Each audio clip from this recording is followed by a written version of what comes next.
ಕಳೆದ 2 ವರ್ಷಗಳಿಂದ ಗ್ರಾಮ ಸಭೆಗಳಲ್ಲಿ ಆಯ್ಕೆಯಾಗುವಂಥ ವಸತಿ ಯೋಜನೆಗಳಿಗೆ ಒಂದು ಮನೆ ಬಂದೇ ಇಲ್ಲ. ನಮಗೆ ಕೇವಲ 2,000 ರೂಪಾಯಿ ನಮಗೆ ಸದಸ್ಯರಿಗೆ, 3,000 ರೂಪಾಯಿ ಉಪಾಧ್ಯಕ್ಷರಿಗೆ, 6,000 ರೂಪಾಯಿ ಇವತ್ತು ಅಧ್ಯಕ್ಷರು ಕೊಡ್ತಾರೆ. ಅದರಲ್ಲಿ ಏನೂ ಆಗಲ್ಲ. ಇವತ್ತು ನಮ್ಮ ಕರ್ನಾಟಕದ ಕಾಯ್ದೆ ಶೆಲ್ ಅಂತ ಬಳಸುತ್ತೆ. ಅಂದರೆ ಮಾಡಲೇಬೇಕು. ಸ್ಥಳೀಯ ಸ್ವಯಂ ಸರ್ಕಾರಗಳಾಗಿ ಅವು ಕೆಲಸ ಮಾಡುವಂಥ ವಾತಾವರಣವನ್ನು, ಅದಕ್ಕೆ ಬೇಕಾದ ಅಧಿಕಾರ, ಹಣ, ಮಾನವ ಸಂಪನ್ಮೂಲ ಎಲ್ಲವನ್ನು ಕೊಡಬೇಕು ಅಂತ ಹೇಳುತ್ತೆ. ಜೊತೆಗೆ ಇವತ್ತು ಪಂಚತಂತ್ರ 2 ಅಂತ ಪಂಚತಂತ್ರ ಒಂದು ನಮ್ಮದು ಸಾಫ್ಟ್ವೇರ್ ಇದೆ. ನಮ್ದೆಲ್ಲ ಆಡಳಿತ ವ್ಯವಸ್ಥೆಯನ್ನು ಅದ್ರ ಮೂಲಕ ಮಾಡ್ತೀವಿ. ಅದರಲ್ಲಿ ನಾವು ಮಾಡುವ ನಿರ್ಣಯ, ಖರ್ಚು ವೆಚ್ಚ ಎಲ್ಲವೂ ಆನ್ಲೈನಲ್ಲಿ ಅಪ್ಲೋಡ್ ಆಗುತ್ತೆ. ಹಾಗಾಗಿ ನಾವು ಒಂದು 10 ರೂಪಾಯಿ ಯಾವುದೋ ಒಂದು ಆಟೋ ಚಾರ್ಜ್ ಕೊಟ್ಟಿದ್ದೀವಿ ಅಂತ ಇರಲಿ, ಸಿಮೆಂಟ್ ತರಿಸಿರಲಿ, ಇನ್ನೇನೋ ಮಾಡಿರಲಿ, ಎಲ್ಲವೂ ಅಲ್ಲಿ ಸಾರ್ವಜನಿಕ ಸಿಗುತ್ತೆ.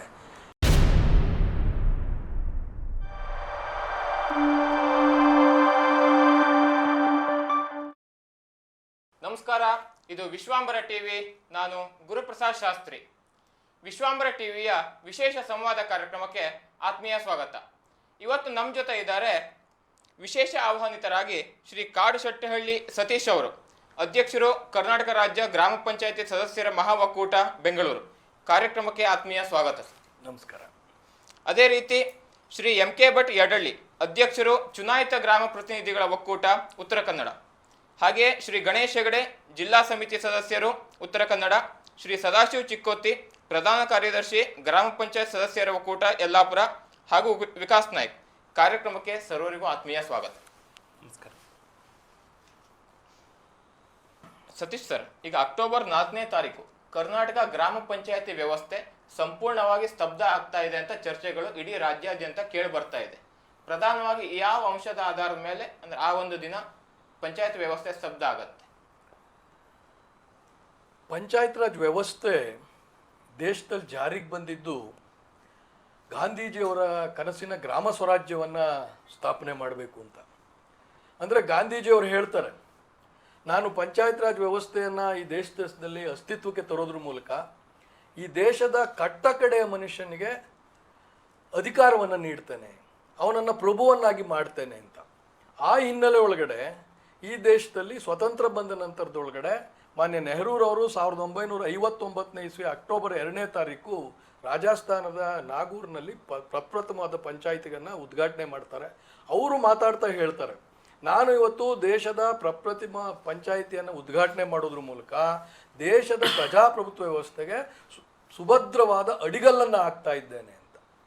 ಮುಂದಿನ ಒಂದು ಬಹಳ ಇಂಪಾರ್ಟೆಂಟ್ ಅಂತ ಒಂದು ಇತಿಹಾಸವನ್ನು ನಾವು ನೋಡೋದಾದರೆ, ನಾವೇನಿವತ್ತು ಇಲ್ಲಿ ಉತ್ತರ ಕನ್ನಡ ಜಿಲ್ಲೆಯ ಶಿರಸಿಲ್ ಕೂತ್ ಮಾತಾಡ್ತಾ ಇದ್ದೇವೆ, ಯಲ್ಲಾಪುರದ ಸನ್ಮಾನ್ಯ ರಾಮಕೃಷ್ಣ ಹೆಗಡೆಯವರು 1959ರಲ್ಲೇ ಅವರು ನಿಜಲಿಂಗಪ್ಪನವರ ಒಂದು ಸಂಪುಟದಲ್ಲಿ ಸಚಿವರಾಗಿದ್ದ ಸಂದರ್ಭದಲ್ಲಿ ಕೊಂಡಜ್ಜಿ ಬಸಪ್ಪ ಸಮಿತಿಯ ಒಂದು ಶಿಫಾರಸಿನ ಮೇಲೆ ಪಂಚಾಯತ್ ರಾಜ್ ವ್ಯವಸ್ಥೆಯನ್ನು, ಗಾಂಧೀಜಿಯವರ ಗ್ರಾಮ ಸ್ವರಾಜ್ಯವನ್ನು ಸಂಪೂರ್ಣವಾಗಿ ಕರ್ನಾಟಕದಲ್ಲಿ ಜಾರಿಗೆ ತರಬೇಕು, ಜನರ ಕೈಗೆ ಅಧಿಕಾರ ಕೊಡಬೇಕು ಅಂತ ಹೇಳಿ ಒಂದು ವಿಧೇಯಕವನ್ನು ಮಂಡಿಸ್ತಾರೆ. ಆಗ ಸಂಪೂರ್ಣವಾಗಿ ವಿರೋಧ ಆಗ್ತದೆ ಮಾನ್ಯ ಶಾಸಕರುಗಳಿಂದ. ಅವಾಗ ನಿಜಲಿಂಗಪ್ಪನವರು ಇದು ಸಾಧ್ಯ ಆಗೋದಿಲ್ಲ ಅಂತ ಹೇಳಿ ಹೆಗಡೆಯವ್ರನ್ನ ಕನ್ವಿನ್ಸ್ ಮಾಡ್ತಾರೆ. ಹೆಗಡೆಯವರು ಅವತ್ತು ರಾಜೀನಾಮೆ ಕೊಡ್ತಾರೆ. ಆ ಥರದ್ದು ನನ್ನ ಜನರ ಕೈಗೆ ಅಧಿಕಾರ ಕೊಡಲಿಕ್ಕೆ ಆಗಲಿಲ್ಲ ಅಂತ ಅಂಥವ್ರ ನೆಲದಲ್ಲಿ ಕೂತು ಇವತ್ತು ನಾವು ಚರ್ಚೆ ಮಾಡ್ತಿದ್ದೇವೆ. ಮುಂದೆ ಅವರು 83ರಲ್ಲಿ ಅವರು ಮುಖ್ಯಮಂತ್ರಿಗಳಾದ ಸಂದರ್ಭದಲ್ಲಿ ನಜೀರ್ ಸಾಬ್ರವರ ಒಂದು ಸಹಕಾರದೊಂದಿಗೆ 85ರಲ್ಲಿ ಒಂದು ಕರ್ನಾಟಕ ಮಂಡಲ್ ಪಂಚಾಯಿತಿ, ತಾಲೂಕು ಸಮಿತಿ ಮತ್ತು ಜಿಲ್ಲಾ ಪರಿಷತ್ ಕಾಯ್ದೆ ನ್ಯಾಯ ಪಂಚಾಯಿತಿ ಕಾಯ್ದೆ ತರೋದ್ರ ಮೂಲಕ ಇಡೀ ದೇಶದಲ್ಲೇ ಒಂದು ಮಾದರಿಯಾದಂಥ ಪಂಚಾಯತ್ ರಾಜ್ ವ್ಯವಸ್ಥೆ ಜಾರಿಗೆ ತರ್ತಾರೆ. ಅನಂತ ಸ್ಮಾರ್ಟ್ ಸಿಟಿ ಶಿರಸಿಯಲ್ಲಿ ವ್ಯವಸ್ಥಿತವಾಗಿ ಮಾಡಿರುವ ಲೇಔಟ್ ಇದಾಗಿದೆ. ಅಕ್ಟೋಬರ್ 15ರೊಳಗೆ ರಿಜಿಸ್ಟ್ರೇಷನ್ ಮಾಡಿದ್ದಲ್ಲಿ 25% ಭರ್ಜರಿ ಡಿಸ್ಕೌಂಟ್ ಪಡೆಯಿರಿ. ಶಿರಸಿಯಿಂದ ದೊಡ್ಡನಳ್ಳಿ ರಸ್ತೆಯಲ್ಲಿ KGB ಕಾಲೋನಿಯಿಂದ ಕೇವಲ 4 ಕಿಲೋಮೀಟರ್ ದೂರದಲ್ಲಿರುವ ಲೇಔಟ್ ಇದು. ವ್ಯವಸ್ಥಿತವಾಗಿ ಅಗತ್ಯ ಕಾನೂನುಬದ್ಧವಾಗಿ ಇಲಾಖೆ ಅನುಮತಿಗಳ ಮೇರೆಗೆ ನಿರ್ಮಿಸಲಾಗಿರುವ ಲೇಔಟ್ ಇದು. ಮಕ್ಕಳ ವಿದ್ಯಾಭ್ಯಾಸಕ್ಕೆ ಅನುಕೂಲವಾಗುವಂತೆ ಪ್ರತಿಷ್ಠಿತ ಚಂದನ ಶಾಲೆಯಿಂದ ಕೇವಲ 1 ಕಿಲೋಮೀಟರ್ ದೂರದಲ್ಲಿದೆ. ಸುಸಜ್ಜಿತವಾದಂತಹ ಚರಂಡಿ ವ್ಯವಸ್ಥೆ, ಉತ್ತಮ ಗುಣಮಟ್ಟದ ಸಿಮೆಂಟ್ ರಸ್ತೆ, ಮೂಲಭೂತ ಸೌಕರ್ಯ ಒಳಗೊಂಡಿದೆ. ಇನ್ನು ಕೆಲವು ಸೈಟ್ಗಳು ಮಾತ್ರ ರಿಯಾಯಿತಿ ದರದಲ್ಲಿ ಮಾರಾಟಕ್ಕಿದೆ. ಅವಶ್ಯಕತೆ ಇದ್ದಲ್ಲಿ ನಿಮ್ಮ ಅನುಕೂಲಕ್ಕೆ ತಕ್ಕಂತೆ ಮನೆ ಕಟ್ಟಿಕೊಡಲಾಗುವುದು. ಸೈಟ್ಗಳಿಗೆ ಬ್ಯಾಂಕ್ ಸಾಲದ ಸೌಲಭ್ಯಗಳು ದೊರಕುವ ಸೌಕರ್ಯವಿದೆ. ಆಸಕ್ತರು ಕೂಡಲೇ ಸಂಪರ್ಕಿಸಿ. ಅನಂತ ಸ್ಮಾರ್ಟ್ ಸಿಟಿ 9480277770 ಅಥವಾ 9448317770. 09. ಅದು ಹೇಗಿತ್ತಪ್ಪ ಅಂತಂದ್ರೆ, ಒಂದು ವಿರೋಧ ಪಕ್ಷ ಜಾರಿ ಮಾಡಿದಂಥ ವ್ಯವಸ್ಥೆಯನ್ನ ಅಂದಿನ ಕೇಂದ್ರ ಸರ್ಕಾರದಲ್ಲಿ ಆಡಳಿತಿದ್ದಂಥ ರಾಜೀವ್ ಗಾಂಧಿ ಅವರು ನೋಡಿ, ಇದು ಜನರ ಕೈಗೆ ಅಧಿಕಾರ ಕೊಡುವಂಥದ್ದು, ಇದ್ರ ಮೂಲಕ ದೇಶದ ಅಭಿವೃದ್ಧಿ ಆಗಲಿಕ್ಕೆ ಎಲ್ಲ ಸಾಧ್ಯತೆಗಳಿದ್ದಾವೆ ಅಂತ ಹೇಳಿ ಇದರ ಯಶಸ್ಸನ್ನು ನೋಡಿ ಅವರು ಸಂವಿಧಾನದ ತಿದ್ದುಪಡಿಗೆ ಮುಂದಾಗ್ತಾರೆ. ಇದನ್ನು ಸಂವಿಧಾನಬದ್ಧಗೊಳಿಸಬೇಕು ಪಂಚಾಯತ್ ರಾಜ್ ಸಂಸ್ಥೆಗಳನ್ನ ಅಂತ ಹೇಳಿ 64ನೇ ತಿದ್ದುಪಡಿ ಮೂಲಕ ಪಂಚಾಯತಿಗಳಿಗೆ ಸಂವಿಧಾನದ ಸ್ಥಾನಮಾನವನ್ನು ಕೊಡ್ಲಿಕ್ಕೆ ಪ್ರಯತ್ನ ಮಾಡ್ತಾರೆ. ಅವರು ಜೀವಿತಾವಧಿಯಲ್ಲಿ ಆಗಲಿಕ್ಕೆ ಸಾಧ್ಯ ಆಗೋದಿಲ್ಲ. ಲೋಕಸಭೆ ಒಳಗೆ ಅದು ವಿಧೇಯಕ ಪಾಸ್ ಆದ್ರೂ ರಾಜ್ಯಸಭೆಯಲ್ಲಿ ಸೋಲಾಗುತ್ತೆ. ಅವತ್ತು ನೋಡಿ, ಬಹಳ ಮುಖ್ಯವಾಗಿ ಒಬ್ಬ ಪ್ರಧಾನಮಂತ್ರಿ ತನ್ನ ಒಂದು ಜನರಿಗೆ ಅಧಿಕಾರ ಕೊಡಬೇಕು ಅನ್ನುವ ಕನಸು ನನಸಾಗಲಿಲ್ಲ, ವಿಧೇಯಕ ಸೋಲಾಯಿತು ಅಂತ ಕಣ್ಣೀರಿಡ್ತಾರೆ ಪಾರ್ಲಿಮೆಂಟ್ ಒಳಗಡೆ, ರಾಜ್ಯಸಭೆ ಒಳಗಡೆ. ಅದು ಮುಂದೆ ಪಿ ವಿ ನರಸಿಂಹರಾವ್ 73 ಮತ್ತು 74ನೇ ತಿದ್ದುಪಡಿ ಒಳಗೆ ಅದನ್ನು ಜಾರಿಗೆ ತೆಗ್ತಾರೆ.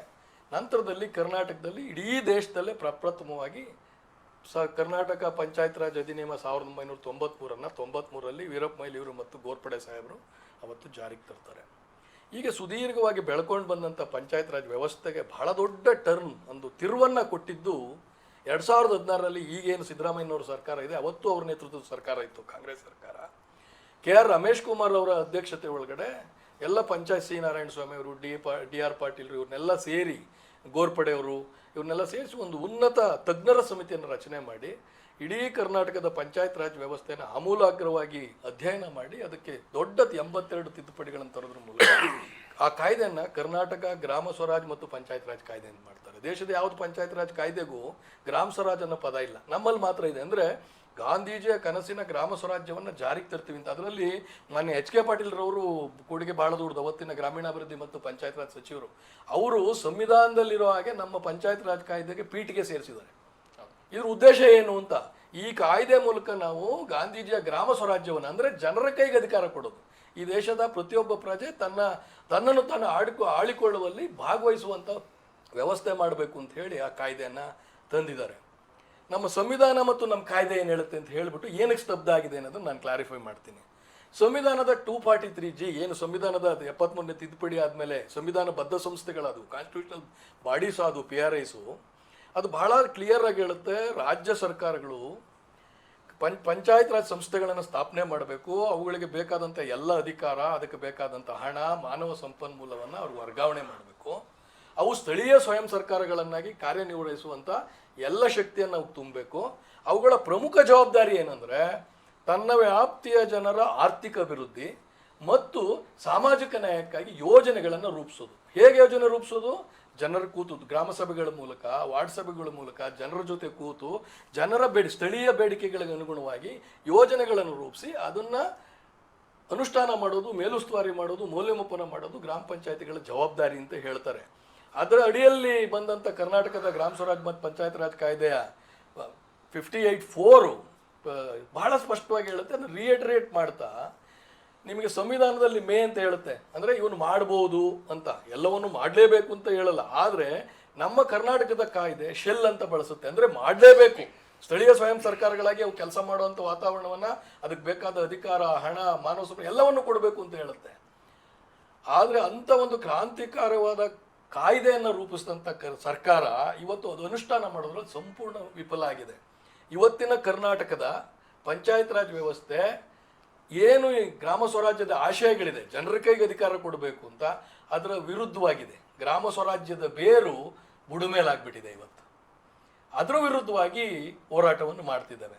ಏನಕ್ಕೆ ಸ್ತಬ್ಧ ಆಗ್ತಿದೆ ಅಂದರೆ, ಇಲ್ಲಿಯ ತನಕ ಗ್ರಾಮ ಪಂಚಾಯತಿ ಸದಸ್ಯರು ನಾವೊಂದು ಹೋರಾಟ ಮಾಡ್ತಿದ್ವಿ, ನನ್ನ PDOಗಳಿದ್ದಾರೆ ನಮ್ಮ ಜೊತೆ ಕೆಲಸ ಮಾಡೋ ಅಧಿಕಾರಿಗಳಿಂದ ಅವರೊಂದು ಹೋರಾಟ ಮಾಡ್ತಿದ್ರು, ಕಾರ್ಯದರ್ಶಿಗಳಿದ್ದಾರೆ ಅವರೊಂದು ಹೋರಾಟ ಮಾಡ್ತಿದ್ರು, 5 ಜನ ಪಂಚನೌಕರರ ವರ್ಗ ಇದೆ, ನಮ್ಮ ನೀರುಗಂಟಿಗಳು, ಬಿಲ್ ಕಲೆಕ್ಟರು, DEO, ಸ್ವಚ್ಛತಾಗಾರರು, ಪಿಯೂನ್ಗಳು, ಇವರೆಲ್ಲ ಅವರೊಂದ್ಸತಿ ಹೋರಾಟ ಮಾಡ್ತಿದ್ರು. ಎಲ್ಲ ಬಿಡಿಯಾಗಿ ನಮ್ಮದೇ ಆದ ಬೇಡಿಕೆಗಳಿಗೆ, ವೈಯಕ್ತಿಕವಾದ ಬೇಡಿಕೆಗಳಿಗೆ ಹೋರಾಟ ಮಾಡ್ತಿದ್ವಿ.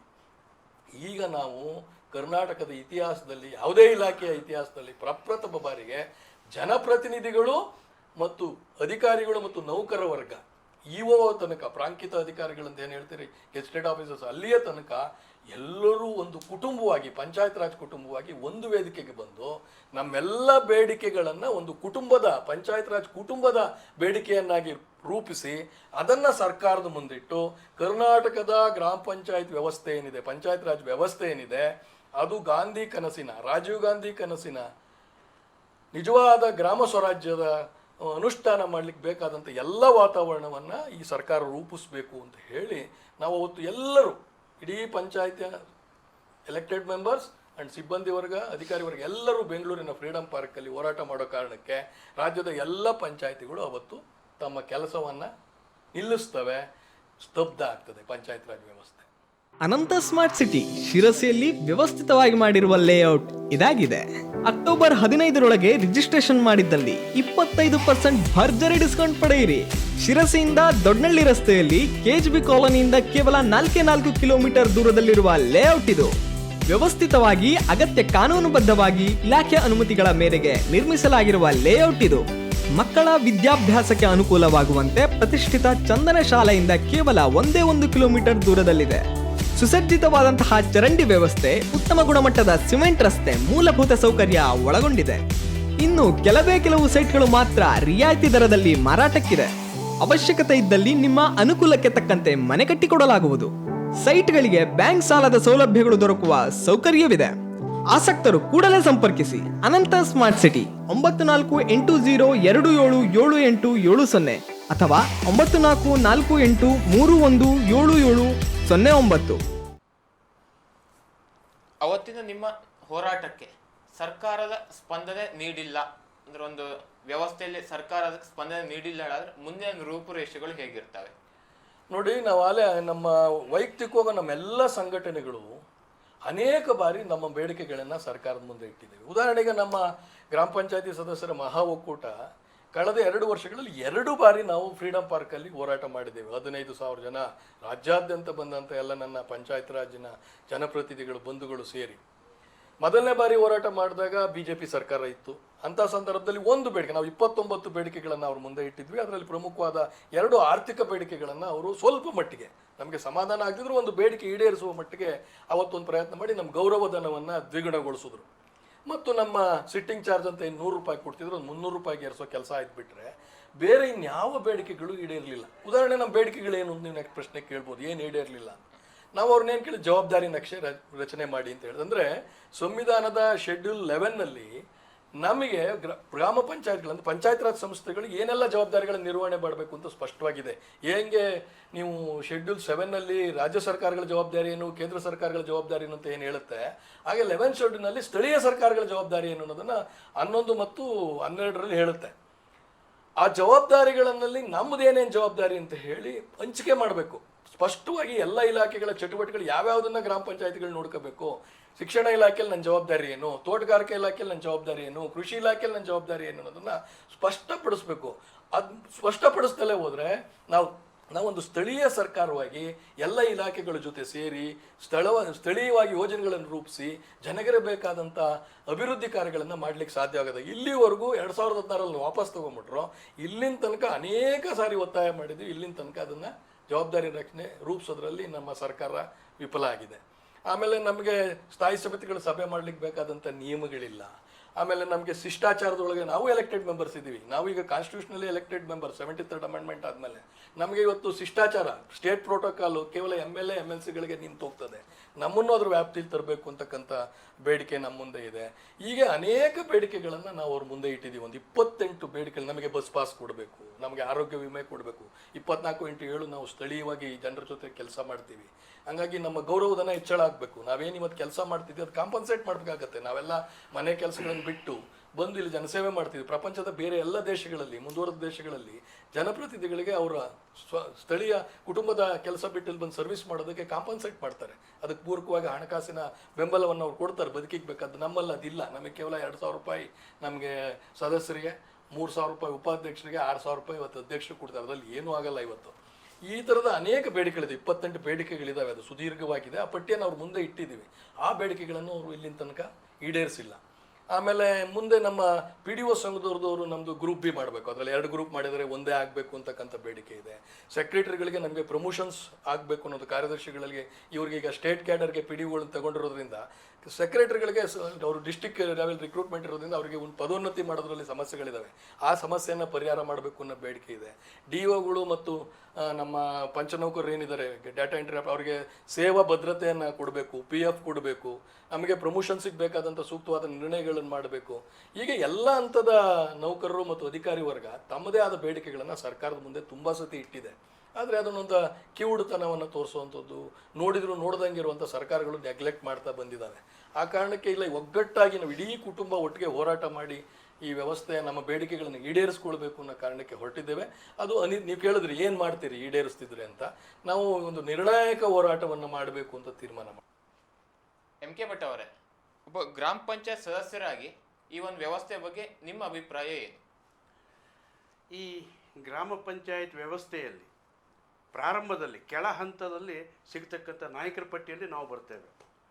ಅಂದರೆ ಸ್ಥಳೀಯವಾಗಿ ಗ್ರಾಮದೊಳಗಿರ್ತಕ್ಕಂಥ ಸಾರ್ವಜನಿಕರಿಗೆ ಏನೇ ಸಮಸ್ಯೆಗಳು ಬಂದರೂ ಕೂಡ ನಮ್ಮ ಬಳಿ ಪ್ರಥಮವಾಗಿ ಬರ್ತದೆ. ಅಲ್ಲಿ ನಮ್ಮ ಕಡೆ ಎಷ್ಟು ಅದನ್ನು ಈಡೇರಿಸ್ಲಿಕ್ಕೆ ಆಗ್ತದೆಯೋ ಅಷ್ಟನ್ನು ಈಡೇರಿಸ್ತೇವೆ, ಇಲ್ಲದೆ ಹೋಗ್ತದೆ ಮೇಲ್ಮಟ್ಟಕ್ಕೆ ಅದನ್ನು ಒಯ್ತೇವೆ. ಆದರೆ ಇವತ್ತಿನ ಪರಿಸ್ಥಿತಿ ಏನಾಗಿದೆ ನಮ್ಮಲ್ಲಿ ಅಂತಂದರೆ, ಪಂಚಾಯತ್ನಲ್ಲಿ ನೀವೇ ಸರ್ಕಾರ ಅಂತ ಹೇಳ್ತಕ್ಕಂಥ ವಿಚಾರವನ್ನು ಸರ್ಕಾರಗಳು ಮೇಲಿಂದ ಹೇಳ್ತಾವೆ ಹೊರತು ನಮಗೆ ಇಲ್ಲಿ ಏನೂ ಕೂಡ ಆಡಳಿತ ಮಾಡಬೇಕು, ನಾವು ಇದನ್ನು ಯಾವುದೋ ಒಂದು ಕೆಲಸಗಳನ್ನು ಅಭಿವೃದ್ಧಿ ಮಾಡಬೇಕು ಅಂತ ಹೇಳಿದ್ರೆ ನಮ್ಮ ಕೈಯಲ್ಲಿ ಇಲ್ಲ. ಅದು ಮೇಲಿನಲ್ಲಿ ಕೂತ್ಕೊಂಡು, ರಾಜ್ಯದಲ್ಲಿ ಕೂತ್ಕೊಂಡು ಅಥವಾ ದೇಶದ ಅಲ್ಲಿ ಕೂತ್ಕೊಂಡ ಅಧಿಕಾರಿಗಳು ಇಂತಿಂಥ ಹಣವನ್ನು ಹೀಗೆ ಬಳಸಬೇಕು ಅಂತೇಳಿ ನಿರ್ಬಂಧನೆ ಹಾಕಿ ಕಳಿಸ್ಬಿಡ್ತಾರೆ. ನಮಗಿಲ್ಲಿ ನಾವು ಯಾವುದೋ ವರ್ಕನ್ನು ತಗೊಳ್ಬೇಕು ಅಂತ ಹೇಳಿದ್ರೆ ಆ ವರ್ಕನ್ನು ತಗೊಳ್ಳಿಕ್ಕೆ ಆಗೋದಿಲ್ಲ. ಇನ್ನು ಸ್ಥಳೀಯವಾಗಿ ನಾವು ಇರ್ತಕ್ಕಂಥ ಸಂದರ್ಭದಲ್ಲಿ ಯಾವಾಗಲೂ ಕೂಡ ನಮ್ಮ ಹತ್ರ ಜನರು ಬರ್ತಾ ಇರ್ತಾರೆ, ಅವ್ರ ಸಮಸ್ಯೆಗಳನ್ನ ಕೇಳೋದು ನಮಗೆ ಮೊದಲನೇದು. ಅನಂತರದಲ್ಲಿ ನಮಗೆ ಅದನ್ನು ಈಡೇರಿಸಲಿಕ್ಕೆ ನಮ್ಮ ಹತ್ರ ಇವತ್ತಿನ ತನಕ ಏನಾಗಿದೆ, ಅನುದಾನಗಳ ಕೊರತೆಯ ಅಲಭ್ಯತೆಯಿಂದ ನಮಗೇನು ಕೆಲಸವನ್ನು ಮಾಡಲಿಕ್ಕೆ ಆಗ್ತಾಯಿಲ್ಲ. ಸೊ ಆ ನಿಟ್ಟಿನಲ್ಲಿ ನಾವು ವಾರ್ಡ್ ಸಭೆ ಮಾಡ್ತೇವೆ, ಗ್ರಾಮ ಸಭೆ ಮಾಡ್ತೇವೆ. ವಾರ್ಡ್ ಸಭೆ ಹೋದವಾಗ ಏನಾಗ್ತದೆ, ಸ್ಥಳೀಯವಾಗಿ ಎಲ್ಲರೂ ಕೂಡ ಅವರವರ ಕೆಲಸಗಳನ್ನು ನಮಗೆ ಪಟ್ಟಿಗಳನ್ನು ಕೊಡ್ತಾರೆ. ಪಟ್ಟಿಗಳನ್ನು ಪ್ರತಿ ವಾರ್ಡ್ ಸಭೆಯಲ್ಲಿ ಹೋದಾಗ ತರೋದಷ್ಟೇ ಆಗ್ತದೆಯೇ ಹೊರತು ಆ ಪಟ್ಟಿ ತಂದಂಥ ಕೆಲಸಗಳನ್ನು ಈಡೇರಿಸಲಿಕ್ಕೆ ನಮ್ಮ ಹತ್ರ ಸಾಧ್ಯ ಆಗ್ತಾ ಇಲ್ಲ. ಸೊ ಇದು ಯಾಕೆ ಆಗ್ತಾ ಇಲ್ಲ ಅಂತಂದರೆ, ಕೊಡುವ ಅನುದಾನದ ಲಭ್ಯತೆ ಕಡಿಮೆ ಇರೋದ್ರಿಂದ ಒಂದು. ಎರಡನೇದು, ಕೊಡುವ ಅನುದಾನವನ್ನು ಕೂಡ ಮೇಲ್ಮಟ್ಟದಲ್ಲೇ ಅದನ್ನು ಕಡಿತ ಮಾಡಿ ಇದಕ್ಕೆ ಇಂತಿಷ್ಟು ಬಳಸಬೇಕು, ಇದಕ್ಕೆ ಬಳಸಬೇಕು ಅಂತಕ್ಕಂಥ ಕಟ್ಟುನಿಟ್ಟಿನ ಅಪ್ಪಣೆಯನ್ನು ಹಾಕಿ ಕಳಿಸ್ಬಿಡೋದ್ರಿಂದ ನಮಗಿಲ್ಲಿ ಮಾಡಲಿಕ್ಕೆ ಸಾಧ್ಯ ಆಗ್ತಾ ಇಲ್ಲ. ಸೊ ಆ ನಿಟ್ಟಿನೊಳಗೆ ನಾವು ಕೂಡ ಈಗ ನಮ್ಮ ಒಕ್ಕೂಟದಿಂದ ಪ್ರತಿಭಟನೆಯನ್ನು ಇವತ್ತು ಯಲ್ಲಾಪುರದಲ್ಲಿ ಜಿಲ್ಲಾ ಮಟ್ಟದ ಒಂದು ಪ್ರತಿಭಟನೆಯನ್ನು ಮಾಡಿದ್ವಿ. ಇನ್ನು ನಾಳೆ ದಿವಸ 4ನೇ ತಾರೀಕಿಗೂ ಕೂಡ ರಾಜ್ಯ ಮಟ್ಟದ ಒಂದು ಪ್ರತಿಭಟನೆಯನ್ನು ನಾವು ಮಾಡಿ ಸರ್ಕಾರಕ್ಕೆ ನಮ್ಮ ಸಮಸ್ಯೆಗಳನ್ನು ಹೇಳ್ಕೊಳ್ಬೇಕು ಅಂತಕ್ಕಂಥ ತೀರ್ಮಾನಕ್ಕೆ ನಾವೆಲ್ಲರೂ ಸೇರಿ ಬಂದಿದ್ದೇವೆ. ಸೊ ಆ ನಿಟ್ಟಿನೊಳಗೆ ಇವತ್ತಿನ ದಿವಸ ನಮ್ಮ ರಾಜ್ಯಾಧ್ಯಕ್ಷರಾದಂಥ ಸತೀಶ್ ಕಾಡಶೆಟ್ಟಿಯವರು ಕೂಡ ಬಂದು ನಮ್ಮ ಪ್ರತಿಭಟನೆಯಲ್ಲಿ ಭಾಗಿಯಾಗಿ ಎಲ್ರಿಗೂ ಕೂಡ ಕರೆಯನ್ನು ಕೊಟ್ಟಿದ್ದಾರೆ. ತಾವು ಕೂಡ ಇವತ್ತು ರಾಜ್ಯ ಮಟ್ಟದ ಈ ಒಂದು ಮಾಧ್ಯಮದ ಮೂಲಕ ಕರೆಯನ್ನು ಕೊಡಬೇಕು ಅಂತ ಹೇಳಿ ತಮ್ಮಲ್ಲಿ ಕೇಳ್ಕೊಳ್ತಾ ಇದ್ದೇನೆ. ಗಣೇಶ್ ಹೆಗಡೆ ಅವರೇ, ನೀವೊಬ್ಬ ಗ್ರಾಮ ಪಂಚಾಯತ್ ಸದಸ್ಯರಾಗಿ ಈ ಒಂದು ಪಂಚಾಯತ್ ವ್ಯವಸ್ಥೆಯಲ್ಲಿ ಏನೇನು ಸಮಸ್ಯೆಗಳನ್ನು ಪ್ರಧಾನವಾಗಿ ಕಾಣ್ತೀರಿ? ಸರ್ಕಾರದ ಅನುದಾನದ ಮೇಲೆ ಗ್ರಾಮ ಪಂಚಾಯತದ ಅಭಿವೃದ್ಧಿ ಆಗಬೇಕಾಗ್ತದೆ. ನಮ್ಮ ಉತ್ತರ ಕನ್ನಡ ಜಿಲ್ಲೆಯಲ್ಲಿ ಸಂಬಂಧಪಟ್ಟು ಹೇಳಬೇಕಾದ್ರೆ ಮಲೆನಾಡು, ಅರೆ ಮಲೆನಾಡು ಮತ್ತು ಕರಾವಳಿ ಪ್ರದೇಶವನ್ನು ಒಳಗೊಂಡಂಥ ಪ್ರದೇಶ ನಮ್ಮದು. ಬೆಂಗಳೂರಲ್ಲಿ ಕೂತು ಅಧಿಕಾರಿಗಳು ಅಲ್ಲಿಯ ಪ್ರದೇಶದ ಯೋಚನೆಯನ್ನು ಮಾಡಿ ಅಭಿವೃದ್ಧಿ ಕಾರ್ಯಕ್ಕೆ ಹಣಗಳನ್ನು ಕೊಡುವಂಥ ಪದ್ಧತಿ ಹಿಂದಿಂದ ರೂಢಿಸ್ಕೊಂಡು ಬಂದಂಥದ್ದು. ಅದು ಈ ಭಾಗದಲ್ಲಿ ಯಾವಾಗಲೂ ತೊಂದರೆದಾಯಕವಾಗಿಯೇ ಇತ್ತು. ಆದರೆ ಕಳೆದ 1.5 ವರ್ಷಗಳಿಂದ ಗ್ರಾಮ ಪಂಚಾಯತ್ಗಳಿಗೆ ಯಾವುದೇ ಅನುದಾನವನ್ನು ಕೊಡದೇ ಗ್ರಾಮ ಪಂಚಾಯತದ ವ್ಯವಸ್ಥೆ ಇವತ್ತಿನ ದಿವಸ ಸ್ತಬ್ಧವಾಗುವಂಥ ರೀತಿಯಲ್ಲಿ ಇರುವಂಥದ್ದನ್ನು ನಾವು ನೋಡ್ತಾ ಇದ್ದೇವೆ. 15ನೇ ಹಣಕಾಸು ಕೇಂದ್ರ ಸರ್ಕಾರ 90%, 10% ರಾಜ್ಯ ಸರ್ಕಾರ ಸೇರಿಸಿ ಗ್ರಾಮ ಪಂಚಾಯತ್ಗಳಿಗೆ ಕೊಡಬೇಕಾಗಿತ್ತು, ಕೊಟ್ಟಿಲ್ಲ. ಅಭಿವೃದ್ಧಿಗೆ ಶಾಸನಬದ್ಧ ಅನುದಾನ ಕೊಡಬೇಕಾಗಿತ್ತು. ಹಿಂದೆ ಆ ಶಾಸನಬದ್ಧ ಅನುದಾನಕ್ಕೂ ಕೂಡ ಒಂದು ಆ್ಯಕ್ಷನ್ ಪ್ಲ್ಯಾನ್ ಇತ್ತು. ಈಗ ಹಾಗಿಲ್ಲ. ಕಾರಣ ಏನು ಅಂದರೆ ಎಲೆಕ್ಟ್ರಿಸಿಟಿ ಬಿಲ್ಲನ್ನು ಭರಣ ಮಾಡಿಕೊಳ್ಳಿಕ್ಕೆ ಒಂದು ಅಕೌಂಟನ್ನು ಮಾಡಿ ನೇರವಾಗಿ ರಾಜ್ಯ ಸರ್ಕಾರ ಅದಕ್ಕೆ ಭರಣ ಮಾಡ್ತಾ ಇರುವಂಥದ್ದು. ಮತ್ತು ಸಿಬ್ಬಂದಿಗಳಿಗೆ ಮಂಜೂರಾತಿ ಕೊಡುವಂಥ ಸಂದರ್ಭದಲ್ಲಿ ಅವರಿಗೆ ಪೂರ್ತಿಯಾದಂಥ ಹಣವನ್ನು ಮೀಸಲಾಗಿ ಇಡದೇನೆ ಗ್ರಾಮ ಪಂಚಾಯತದ ಶಾಸನಬದ್ಧ ಅನುದಾನಕ್ಕೆ ಮತ್ತೊಂದು ಅಕೌಂಟ್ ಮಾಡಿ ಆ ವ್ಯವಸ್ಥೆಯಲ್ಲಿ ನಮ್ಮ ಪಂಚಾಯತದ ಅನುದಾನದಲ್ಲೇ ನಾವು ಅವರಿಗೆ ಹಣ ಕೊಡುವಂಥ ವ್ಯವಸ್ಥೆಯನ್ನು ಮಾಡಿ ಆ ಹಣವನ್ನು ಪೂರ್ತಿಯಾಗಿ ಸರ್ಕಾರವೇ ನಿರ್ಣಯ ಮಾಡಿ ಜನಕ್ಕೆ ತಲುಪದೇ ಹೋದಂಥ ರೀತಿಯಲ್ಲಿ ನಾವೊಂದು ಪೋಸ್ಟ್ಮ್ಯಾನ್ ರೀತಿಯಲ್ಲಿ ಕೆಲಸ ಮಾಡುವಂಥ ಪರಿಸ್ಥಿತಿಗೆ ನಾವು ಬಂದ್ವಿ. ಅದೇ ರೀತಿ ವಸತಿ ಯೋಜನೆಗಳು ಕೂಡ ಅದೇ ರೀತಿಯಲ್ಲಿವೆ. ಕಳೆದ 2 ವರ್ಷಗಳಿಂದ ಗ್ರಾಮ ಸಭೆಗಳಲ್ಲಿ ಆಯ್ಕೆಯಾಗುವಂಥ ವಸತಿ ಯೋಜನೆಗಳಿಗೆ ಒಂದು ಮನೆ ಬಂದೇ ಇಲ್ಲ. ಮತ್ತು ಆಯ್ಕೆಯಾದಂಥ ಮನೆಗಳಿಗೆ ಪೂರ್ಣ ಪ್ರಮಾಣದಲ್ಲಿ ಹಣನೂ ಕೂಡ ಸರ್ಕಾರ ಭರಣ ಮಾಡ್ತಾ ಇಲ್ಲ. ಆ ಫಲಾನುಭವಿಗಳು ಇವತ್ತಿನ ದಿವಸ ತೀರಾ ಕಷ್ಟದಲ್ಲಿದ್ದಾರೆ. ನಾವು ಗ್ರಾಮ ಪಂಚಾಯತ್ ಸದಸ್ಯರುಗಳಾಗಿ ಕ್ಷೇತ್ರದಲ್ಲಿ ಮತ್ತು ಪಂಚಾಯತ್ ವ್ಯಾಪ್ತಿಯಲ್ಲಿ ಓಡಾಡುವಂಥ ಪರಿಸ್ಥಿತಿ ನಮಗಿಲ್ಲ. ಅದಕ್ಕಾಗಿ ನಾವು ಇವತ್ತಿನ ದಿವಸ ಯಲ್ಲಾಪುರದಲ್ಲಿ ಸಾಂಕೇತಿಕವಾಗಿ ಪ್ರತಿಭಟನೆಯನ್ನು ಮಾಡಿ ರಾಜ್ಯದ ಪ್ರತಿಭಟನೆಗೆ ನಾವೆಲ್ಲರೂ ಸಿದ್ಧರಾಗಿ ಇವತ್ತಿನ ದಿವಸ ನಾವೆಲ್ಲರೂ ಕಾಡ್ಶೆಟ್ಟಿಹಳ್ಳಿ ಅವರ ನೇತೃತ್ವದಲ್ಲಿ MK ಭಟ್ ಅವರ ಮಾರ್ಗದರ್ಶನದಲ್ಲಿ ನಾವೆಲ್ಲರೂ ಒಂದುಗೂಡಿ ಒಂದು ಧ್ವನಿಯಾಗಿ ಹೋಗ್ತಾ ಇದ್ದೇವೆ.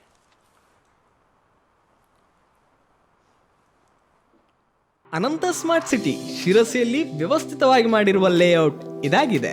ಅಕ್ಟೋಬರ್ 15ರೊಳಗೆ ರಿಜಿಸ್ಟ್ರೇಷನ್ ಮಾಡಿದ್ದಲ್ಲಿ 25% ಭರ್ಜರಿ ಡಿಸ್ಕೌಂಟ್ ಪಡೆಯಿರಿ.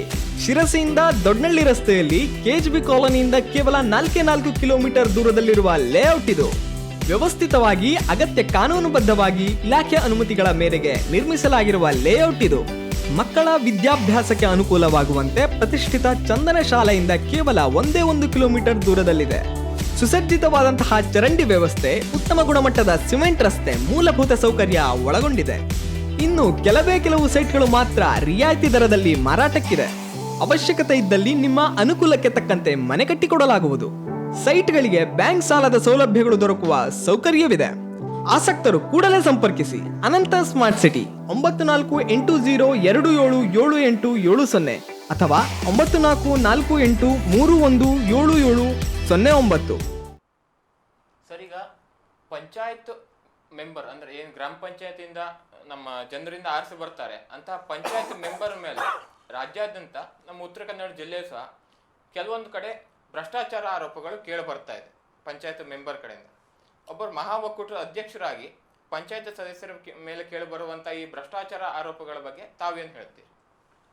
ನೋಡಿ, ನಾನು ಭ್ರಷ್ಟಾಚಾರ ಇಲ್ಲ ಅಂತ ಹೇಳಲಿಕ್ಕೆ ಸಿದ್ಧ ಇಲ್ಲ.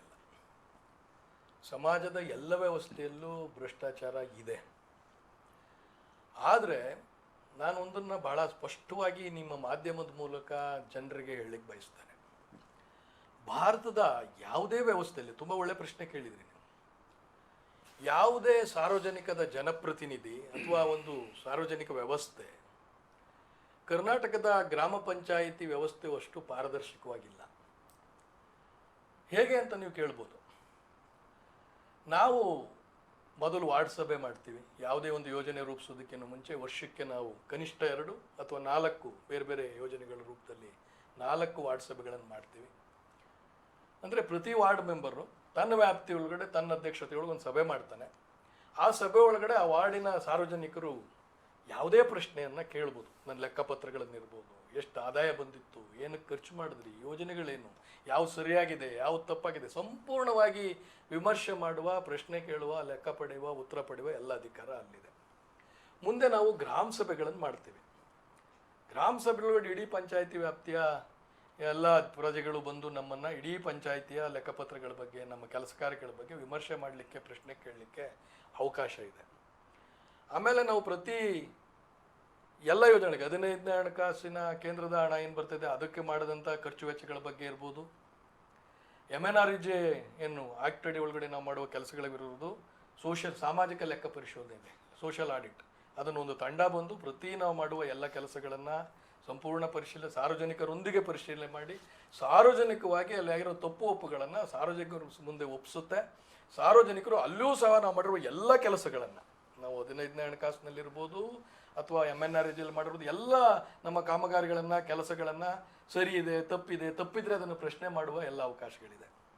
ಮುಂದುವರೆದಂತೆ ನಾವು ಪ್ರತಿ ಆಗಸ್ಟ್ ಸೆಪ್ಟೆಂಬರಲ್ಲಿ ಜಮಾಬಂದಿ ಅಂತ ಒಂದು ಮಾಡ್ತೀವಿ, ಮೊದಲಿಂದ ಇದೆ ಅದು. ಅವತ್ತು 2 ದಿನಗಳಲ್ಲಿ ಬಂದು ಅಧಿಕಾರಿಗಳು ನಮ್ದೆಲ್ಲ ರೆಕಾರ್ಡ್ಗಳನ್ನು ಪರಿಶೀಲನೆ ಮಾಡ್ತಾರೆ. ಒಂದು ದಿನ ಸಂಪೂರ್ಣವಾಗಿ ನಾವು ನಮ್ಮ ಎಲ್ಲ ರೆಕಾರ್ಡ್ಗಳನ್ನು, ಕಡತಗಳನ್ನು ಸಾರ್ವಜನಿಕ ಪರಿಶೀಲನೆಗೆ ತೆರೆದಿಟ್ಟಿರ್ತೇವೆ. ಬಂದು ಜನರು ಅಲ್ಲಿ ಎಲ್ಲವನ್ನ ಪರಿಶೀಲನೆ ಮಾಡ್ಬೋದು.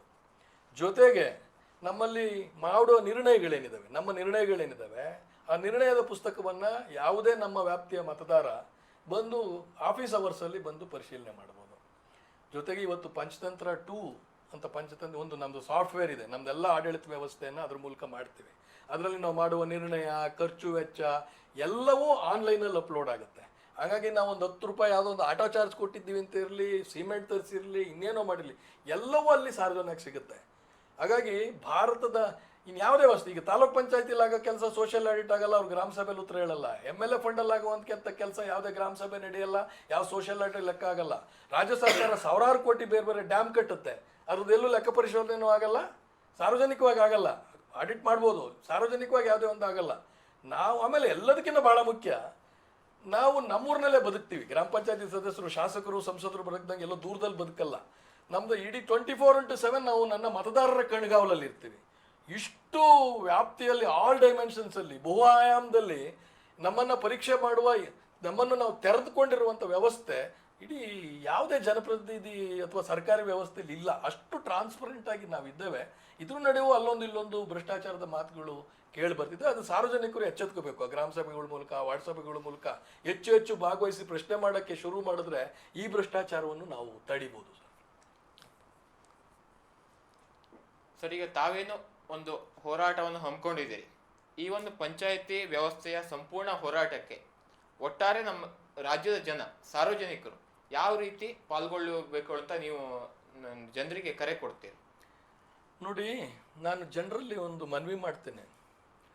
ಜನರಿಗೆ ಹತ್ತಿರವಾಗಿರುವ ಸರ್ಕಾರ, ಜನರ ದಿನನಿತ್ಯ ಬದುಕಿಗೆ ಬೇಕಾದ ಸೇವೆಯನ್ನು ಕೊಡ್ತಿರುವಂಥ ಯಾವ್ದಾರ ಸರ್ಕಾರ ಇರೋದು ಗ್ರಾಮ ಪಂಚಾಯತಿ. ಅದು ಕುಡಿಯೋ ನೀರು ಇರ್ಬೋದು, ನೀರಿಲ್ದಿದ್ರೆ ಜೀವನನೇ ನಡೆಯಲ್ಲ, ಜೀವ ಜಲ, ನಿಮ್ಮ ನೈರ್ಮಲ್ಯ ಇರ್ಬೋದು, ಬೀದಿ ದೀಪ ಇರ್ಬೋದು, ನಿಮ್ಮೂರಿನ ಶಾಲೆ ನೋಡ್ಕೊಳೋದಿರ್ಬೋದು, ನಿಮ್ಮೂರಿನ ಅಂಗನವಾಡಿ ನೋಡ್ಕೊಳೋದಿರ್ಬೋದು, ನಿಮ್ಮನ್ನ ಆರೋಗ್ಯ ಸಮಸ್ಯೆಗಳನ್ನು ನೋಡ್ಕೊಳ್ಳೋವಂಥದ್ದು ಇರ್ಬೋದು. ನಿಮಗೆ ಹತ್ತಿರದಲ್ಲಿ ನಿಮ್ಮ ಬದುಕಿಗೆ ಬಹಳ ನೇರವಾಗಿ ಸಂಬಂಧಿಸಿರುವಂಥದ್ದು 24x7 ನಿಮ್ಮ ಜೊತೆ ಕೆಲಸ ಮಾಡ್ತೀವಿ. ನಾವು ಜನಪ್ರತಿನಿಧಿಗಳು ಅಷ್ಟೇ ನಾವು ತುಂಬ ಹತ್ತಿರದಿಂದ ಕೆಲಸ ಮಾಡ್ತೀವಿ. ತುಂಬ ಆ ರೀತಿಯಾದಂಥ ಒಂದು ವ್ಯವಸ್ಥೆಯಲ್ಲಿ ಕೆಲಸ ಮಾಡ್ತಿರೋರು. ನಮಗಿವತ್ತು ವ್ಯವಸ್ಥೆಗೆ ನಾವು ವೈಯಕ್ತಿಕವಾಗಿ ನಮ್ಗಳಿಗೆ ತೊಂದರೆ ಆಗಿಲ್ಲ. ಇವತ್ತು ನಾವು ಹೋರಾಟ, ನಮ್ಮ ವೈಯಕ್ತಿಕ ಯಾವುದೇ ನಮಗೆ ಅಧಿಕಾರಿಗಳು ಬೇಕು ಅಂತ ನಾವು ಹೋರಾಟ ಮಾಡ್ತಿಲ್ಲ. ವ್ಯವಸ್ಥೆ ದುರ್ಬಲ ಆಗ್ತಿದೆ. ನಮ್ಮ ವ್ಯವಸ್ಥೆ, ಪಂಚಾಯತ್ ರಾಜ್ ವ್ಯವಸ್ಥೆ ದುರ್ಬಲ ಆದರೆ ಏನಿವತ್ತು ಜನರಿಗೆ ಸಿಗ್ತಾ ಇರೋ ಸೇವೆಗಳಿದಾವಲ್ಲ ಅದು ದುರ್ಬಲ ಆಗ್ತದೆ. ಹಾಗಾಗಿ ಜನರ ಮೇಲೆ ಅದು ಅವ್ರ ಬದುಕಿನ ಮೇಲೆ ದೊಡ್ಡ ಪರಿಣಾಮನೂ ಬೀರ್ತದೆ. ನಮ್ಮಿಬ್ಬರು ಗೆಳೆಯರು ಭಾಳ ಚೆನ್ನಾಗಿ ಏನೇನು ಸಮಸ್ಯೆ ಆಗ್ತಿದೆ ಅಂತ ಹೇಳಿದ್ರು. ನಾನು ಅದನ್ನು ಸ್ವಲ್ಪ ವಿಸ್ತರಿಸಿ ಹೇಳಲಿಕ್ಕೆ ಬಯಸ್ತೇನೆ. ಯಾಕೆಂದರೆ ನೀವು ಜನರಿಗೆ ಸಂಬಂಧಪಟ್ಟ ಪ್ರಶ್ನೆ ಕೇಳ್ತಿರೋದ್ರಿಂದ. ಎಲ್ಲಿ ನಮಗೆ ಸ್ವತಂತ್ರ ಹರಣ ಆಗ್ತಿದೆ, ಎಲ್ಲಿ ನಾವು ಪಂಚಾಯತ್ ರಾಜ್ ವ್ಯವಸ್ಥೆ ಇವತ್ತು ದುರ್ಬಲ ಆಗ್ತಿದೆ ಅಂತಂದರೆ, ನಮಗೆ 3 ಥರದ ಒಂದು ಒಳ್ಳೆ ಕಾರ್ಯಕ್ರಮನ ನೀವು ಆಯೋಜಿಸಿ ನಮ್ಮನ್ನು ಕರೆದಿರೋದ್ರಿಂದ ಜನಕ್ಕೆ ಪಂಚಾಯತ್ ರಾಜ್ ವ್ಯವಸ್ಥೆ ಭಾರಿ ದುಡ್ಡು ಬರ್ತದೆ, ಇಲ್ಲಿ ಏನೋ ಆಗ್ಬಿಡ್ತದೆ. ನೀವು ಕೇಳ್ದಂಗೆ ಈ ಥರದ್ದು ಪ್ರಶ್ನೆ ತುಂಬ ಜನಕ್ಕಿದೆ. ಹಾಗಾಗಿ ನಮ್ಗೆ ಎಷ್ಟು ಹಣ ಬರ್ತದೆ, ಅದನ್ನು ಹೇಗೆ ಖರ್ಚು ಮಾಡ್ತೀವಿ, ಆ ಖರ್ಚು ಮಾಡೋಕ್ಕೆ ಇವತ್ತು ಏನು ತೊಂದರೆ ಆಗ್ತಿದೆ ಅನ್ನೋದನ್ನು ಭಾಳ ಕ್ಲಿಯರಾಗಿ ಎಕ್ಸ್ಪ್ಲೈನ್ ಮಾಡಲಿಕ್ಕೆ ಬಯಸ್ತೇನೆ. 1-2 ನಿಮಿಷ ನನಗೆ ಟೈಮ್ ಕೊಡಿ. ನೋಡಿ, ನಮಗೆ ಗ್ರಾಮ ಪಂಚಾಯತ್ ವ್ಯವಸ್ಥೆಗಿರುವಂಥ ಆದಾಯದ ಮೂಲಗಳನ್ನು ಹೇಳ್ತೀನಿ. ನಮಗೆ ಹಣಕಾಸಿನ ಮೂಲಗಳೇನು ಅಂದರೆ, ಮೊದಲನೇದು ನಮ್ಮ ಗೆಳೆಯರು ಹೇಳ್ದಂಗೆ 15ನೇ ಹಣಕಾಸು ಆಯೋಗದ ಶಿಫಾರಸಿನ ಮೇಲೆ ಬರುವಂಥ ಅನುದಾನ.